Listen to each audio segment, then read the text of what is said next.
आज है 2 जून 2024 दिन रविवार। Welcome back to clean news MP. चलिए देखते हैं मध्य प्रदेश की 25 फटाफट बड़ी खबरों को। इससे पहले आप न्यूज को कहां से देख रहे हैं हमें कमेंट में बताना बिल्कुल ना भूलें। साथ ही हमारे फेसबुक पेज को भी फॉलो करें। फेसबुक पेज का लिंक डिस्क्रिप्शन में दिया गया है। जन्म मृत्यु प्रमाण पत्र बनवाने में देरी की तो अब देना होगा विलंब शुल्क। सरकार के योजना और सांख्यिकी विभाग ने सोमवार से जन्म मृत्यु प्रमाण पत्र के लिए नई व्यवस्था लागू कर दी। इसमें अब प्रमाण पत्र बनवाने में देरी करने पर विलंब शुल्क चुकाना पड़ेगा। अधिकारियों के मुताबिक यदि 21 दिनों के अंदर जन्म प्रमाण पत्र बनवा लिया जाता है तो इसका कोई शुल्क नहीं लगेगा। इसके बाद जितनी देरी करते जाएंगे उतना ही शुल्क देना होगा।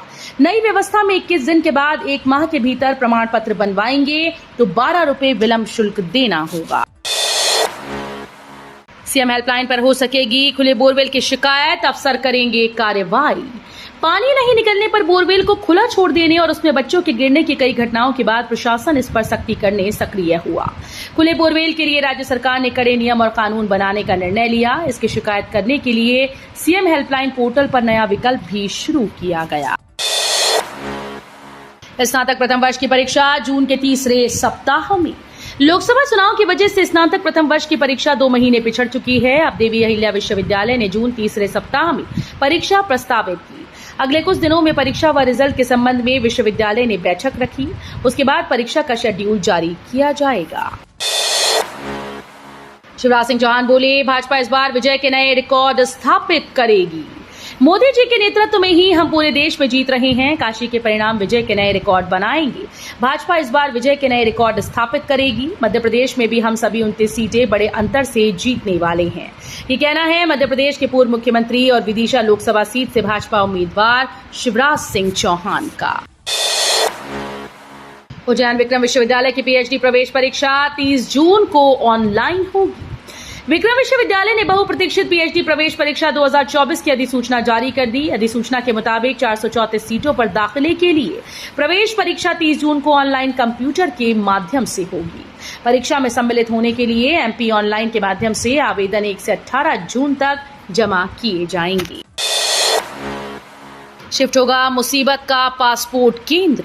ग्वालियर के महाराजा बाड़ा स्थित डाकघर में संचालित मुसीबतों के पासपोर्ट केंद्र को शिफ्ट किया जाएगा। नवीन स्थान पर बेहतर सुविधाओं के साथ इसके संचालन में अब ज्यादा देर नहीं होगी। आमजन की परेशानियों को देखते हुए अब जिला प्रशासन ने आगे आकर संज्ञान लिया।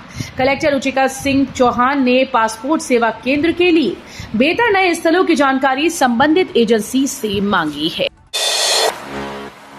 बुलेट राजाओं की बाइक से निकले साइलेंसर, बसों से निकले प्रेशर हॉर्न पर चला ट्रैफिक पुलिस का बुलडोजर। मध्य प्रदेश के खंडवा नगर में यातायात पुलिस ने शनिवार को शहर में घूमने वाले बुलेट राजाओं पर ऐसी कार्रवाई की जिसको लेकर शहर भर में हर कोई ट्रैफिक पुलिस की तारीफ कर रहा है। दरअसल पुलिस ने बुलेट या इस तरह की गाड़ियों में तेज आवाज वाले और पटाखे फोड़ने वाले साइलेंसर लगाने वालों को सबक सिखाने के लिए उनकी गाड़ियों में से नियम विरुद्ध लगाए गए साइलेंसर को निकलवाकर उस पर बुलडोजर चलवा दिया। मतगणना स्थल की बिजली नहीं होगी गुल, कक्षों में लगेंगे पंखे कूलर। इंदौर में मतगणना की तैयारियां निर्वाचन आयोग ने पूर्ण कर ली हैं। नेहरू स्टेडियम के 8 कक्षों में मतों की गिनती सुबह 7 बजे से शुरू हो जाएगी। गर्मी के मौसम में मतगणना कर्मियों को राहत देने के लिए पंखों के अलावा कूलर भी लगाई जा रही हैं। मतगणना स्थल की बिजली गुल नहीं होगी, इसके लिए बिजली कंपनी को कहा गया है। सीएम कोरोना योद्धा के तहत 50 लाख का मुआवजा दें, कैंसर पीड़िता को परेशान करने पर 1 लाख जुर्माना। मध्य प्रदेश उच्च न्यायालय के जस्टिस आर सिंह और जस्टिस AK सिंह की युगल पीठ ने पन्ना में ड्यूटी के दौरान कोरोना संक्रमित सिमरत नगर परिषद के मुख्य कार्यपालक अधिकारी के परिवार को मुख्यमंत्री कोरोना योद्धा योजना के तहत 50 लाख रुपए का मुआवजा देने का आदेश दिया। युगल पीठ ने याचिकाकर्ता की कैंसर पीड़ित पत्नी को विगत 3 साल से परेशान करने के लिए राजस्व विभाग पर 1 लाख का जुर्माना लगाया। रैली निकालकर दिया व्यसन मुक्ति का संदेश, तंबाकू का सेवन न करने का दिलाया संकल्प। विश्व तंबाकू निषेध दिवस पर विभिन्न कार्यक्रम हुए। ब्रह्म कुमारी संस्थान द्वारा सागर रेलवे स्टेशन पर नशा मुक्ति प्रदर्शनी लगाई गई, जिसका उद्देश्य शरीर में तंबाकू से होने वाले खतरों के बारे में बताना और उन्हें जागरूक करना है। सागर सेवा केंद्र से ब्रह्म कुमारी छाया दीदी ने बताया कि नशा समाज के लिए ऐसा दीमक है जो समय से पहले ही जीवन को समाप्त कर रहा है। एग्जिट पोल के नतीजों में बीजेपी को 28-29 सीटें। लोकसभा चुनाव 2024 में मध्य प्रदेश की 29 सीटों पर 4 चरण में मतदान हुआ था। राज्य और केंद्र के सत्तारूढ़ भारतीय जनता पार्टी ने सूबे की सभी 29 सीटें जीतने का दावा किया। पार्टी ने चुनाव प्रचार के दौरान मिशन 29 को लक्ष्य बनाकर काम किया। उधर कांग्रेस ने अपने 2019 के प्रदर्शन को सुधारने का दावा किया। अब देश के हृदय स्थल मध्य प्रदेश में कौन बाजी मारेगा, इसके रुझान एग्जिट पोल में आ गए हैं। एग्जिट पोल के नतीजों में मध्य प्रदेश में भाजपा नीत एनडीए को 61% वोट मिलते दिखाई दे रहे हैं। कोर्ट के आदेश के 4 माह बाद भी हुकुमचंद मिल के आधे से ज्यादा मजदूरों को नहीं मिला मुआवजा। हाईकोर्ट के आदेश और मुख्यमंत्री डॉक्टर मोहन यादव के मंच से की गई घोषणा के बावजूद हुकुमचंद मिल के मजदूरों को बकाया भुगतान मिलने में दिक्कत आ रही है। हालत यह है कि 5,895 मजदूरों को मुआवजा मिलना है, लेकिन 4 माह बाद भी सिर्फ 2,500 मजदूरों के खातों में ही भुगतान पहुंच सका है। जबलपुर के कबाड़खाने में विस्फोट की जांच करने पहुंची एनआईए। जबलपुर से करीब 20 किलोमीटर दूर खजरी खिरिया स्थित कबाड़खाने में गुरुवार को हुए भीषण विस्फोट की धमक दिल्ली तक पहुंचने के बाद मामले की जांच करने के लिए नेशनल इन्वेस्टिगेशन एजेंसी के 3 सदस्यों के अलावा एनडीआरएफ व एनएसजी की टीम भी जबलपुर पहुंची। बताया जा रहा है कि सेना द्वारा उपयोग किए जाने वाले बड़े बम भी कबाड़खाने में थे। धार की भोजशाला में खुदाई में मिली खंडित प्रतिमा, हिंदू पक्ष ने किया सनातन से जुड़ी होने का दावा। भारतीय पुरातत्व सर्वेक्षण की टीम को 36वें दिन सर्वे के दौरान भीतरी परिसर में मिट्टी हटाते समय खंडित प्रतिमा का ऊपरी हिस्सा मिला। इसे लेकर हिंदू पक्ष का दावा किया कि प्रतिमा सनातन धर्म से जुड़ी है। हालांकि स्पष्ट नहीं किया गया कि प्रतिमा किस देवी देवता की है।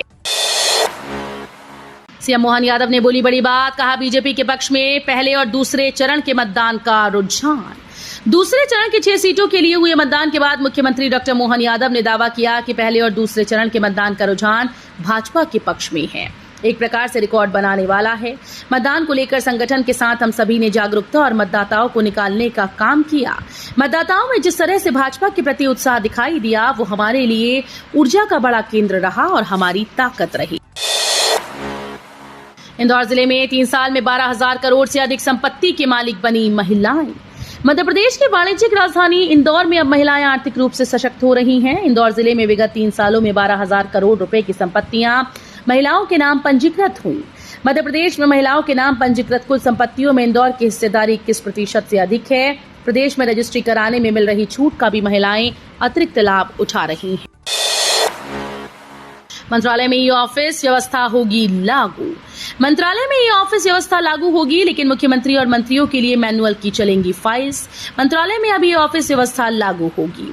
ई फाइल्स के माध्यम से शासकीय कामकाज होंगे। मैनुअल फाइल की व्यवस्था को पूरी तरह से बंद करने की तैयारी की जा रही है।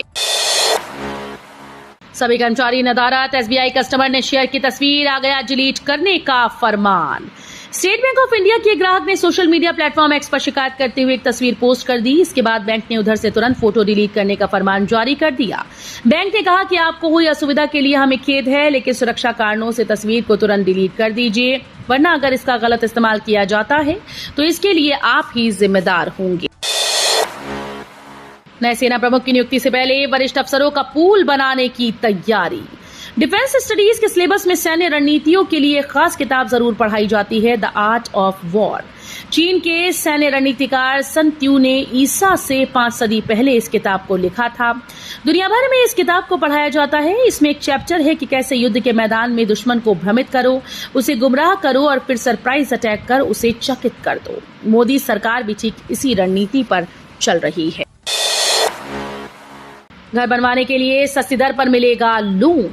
केंद्र सरकार की ओर से गरीब व मध्यम वर्ग के लोगों को अपना घर बनाने के लिए लोन और सब्सिडी उपलब्ध कराने के लिए जल्द ही होम लोन सब्सिडी योजना लाने की तैयारी की जा रही है। इस योजना पर 60,000 करोड़ रुपए खर्च किए जाएंगे। इस योजना को 5 वर्ष के लिए लागू किया जाएगा। इस योजना का लाभ उठाकर पात्र व्यक्ति अपने घर का सपना साकार कर सकेंगे। लोकसभा चुनाव खत्म होते ही पीएम मोदी ने किया ट्वीट, कार्यकर्ताओं की सराहना तो विपक्ष पर निशाना। लोकसभा चुनाव के आखिरी चरण के मतदान के बाद प्रधानमंत्री नरेंद्र मोदी ने देश के मतदाताओं को लोकसभा के इस पर्व में हिस्सा लेने के लिए आभार जताया। पीएम मोदी ने ट्वीट कर कहा कि अवसरवादी इंडी गठबंधन मतदाताओं के साथ तालमेल बिठाने में विफल रहा। वे जातिवादी, सांप्रदायिक और भ्रष्ट हैं। ये गठबंधन, जिसका उद्देश्य मुट्ठी भर राजवंशों की रक्षा करना था, राष्ट्र के लिए भविष्य की दृष्टि प्रस्तुत करने में असफल रहा। एग्जिट पोल के दौरान राहुल गांधी ने लिखी राष्ट्रपति को चिट्ठी। लोकसभा चुनाव के दौरान राहुल गांधी ने अग्निवीर योजना को बीजेपी पर हमला बोला है। इसी बीच अग्निवीर योजना को लेकर राहुल गांधी ने राष्ट्रपति द्रौपदी मुर्मू को पत्र लिखा है। अपने इस पत्र में राहुल गांधी ने आरोप लगाया कि अग्निवीरों के साथ भेदभाव हो रहा है। ऐसे में उन्हें इस पर तुरंत ध्यान देने की जरूरत है। दिनेश कार्तिक ने की क्रिकेट से संन्यास की घोषणा। पोस्ट के जरिए कोच फैंस को दिया धन्यवाद। टीम इंडिया के दिग्गज विकेटकीपर बल्लेबाज दिनेश कार्तिक ने अंतर्राष्ट्रीय क्रिकेट से संन्यास की घोषणा कर दी। शनिवार को अनुभवी खिलाड़ी ने सोशल मीडिया के जरिए इसका ऐलान किया। उन्होंने भावुक पोस्ट के जरिए फैंस और कोच को धन्यवाद दिया। आज 2 जून की रात से बढ़ेंगी टोल की दरें। भारतीय राष्ट्रीय राजमार्ग प्राधिकरण 2 माह से लंबित बढ़ी हुई दरें आज 2 जून की रात 12 बजे से लागू कर देगा। कार और वैन को छोड़कर अन्य वाहनों पर नई दरें प्रभावी होंगी। चुनाव के चलते 1 अप्रैल से लागू होने वाली नई दरें रोक दी गईं। नई दरें 31 अप्रैल 2025 तक प्रभावी रहेंगी। प्राधिकरण के डिप्टी मैनेजर रोहित कुमार के अनुसार कार, जीप, वैन सहित अन्य लाइट मोटर वाहन को राहत देते हुए सिंगल यात्रा करने के लिए 150 रुपये और आने जाने के लिए 230 रुपये निर्धारित किया गया। रेलवे का बड़ा फैसला, माल भाड़े में की वृद्धि, पार्सल बुकिंग का रेट बढ़ा। रेलवे बोर्ड की ओर से पत्र जारी होने के बाद पूर्व मध्य रेल के प्रमुख मुख्य वाणिज्य प्रबंधक के आदेश पर deputy CCM FM Sandeep Kumar ने सभी स्टेशंस को इस आशय का पत्र जारी कर दिया है। पार्सल के बुकिंग सिस्टम में शुक्रवार की रात 12 बजे से बढ़े हुए भाड़े से ही बुकिंग हुई। स्लैब के हिसाब से राजधानी एक्सप्रेस से लेकर पूर्व मध्य रेल से चलने वाली 160 ट्रेन में लीज, पार्सल वैन आदि में दी निर्धारित की गई। तो ये थी आज की 25 फटाफट बड़ी खबरें। अगर आपको न्यूज पसंद आई हो तो वीडियो को लाइक और शेयर जरूर करें। धन्यवाद।